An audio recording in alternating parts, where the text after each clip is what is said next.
On this week's workshop, we will work on one form of data analysis that focuses on words rather than numbers. While in the past few weeks we worked with numbers and SPSS, now we work with words and play with different tools that can help us in collecting and analyzing such form of data.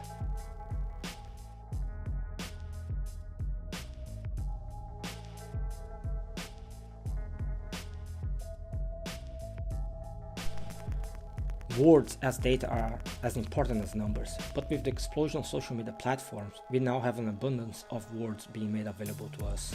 Users share their opinions and reviews, comments, and discuss the most varied topics on all different social media platforms. There are two main ways of doing it, manually or automatically, and we will focus today on the latter.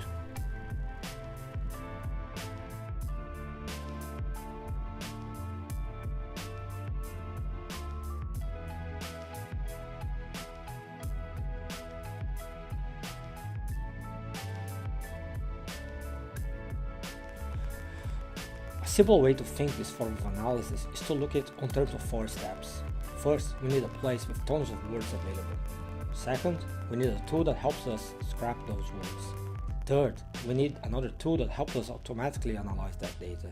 And fourth, we still need the human element to make inference about the results.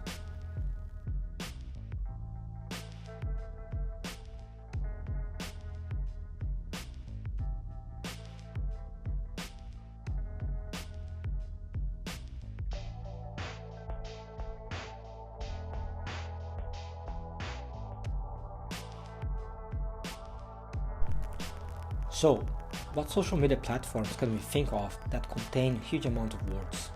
Well, initially we can think of Twitter or Facebook, but here I'm proposing us to look at YouTube as a place where users share their opinions via words.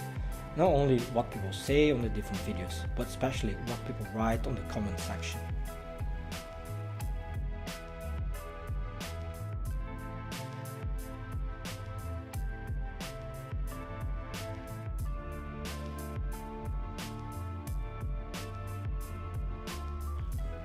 We could manually collect all comments, but with the help of a tool as the YouTube data tools developed by Bernard Reader, this process is much simpler.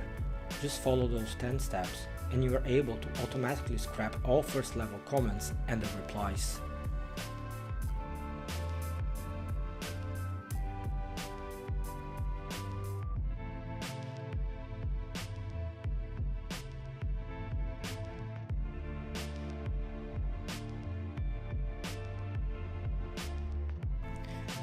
Now, with those comments collected, we need another tool, and here I'm proposing using sentence strength, developed by Mihalcea. Again, follow those 8 simple steps to start generating automatically a sentiment analysis on the scrapped comments from YouTube videos.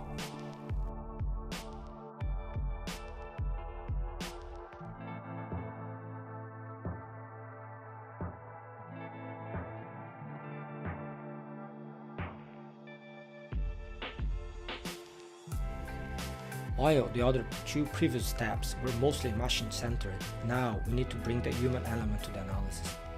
What that comment really meant? Was sarcasm or irony involved? How the results relate to the theories you know from marketing, or from business in general?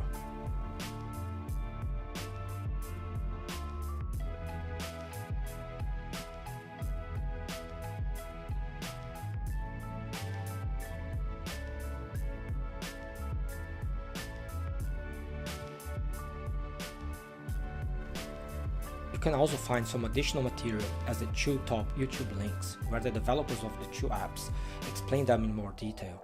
Also, if you are using a Mac, you can download for free the Cosmos Open Data Analytics app. Other social media research tools can be found on the 4th link.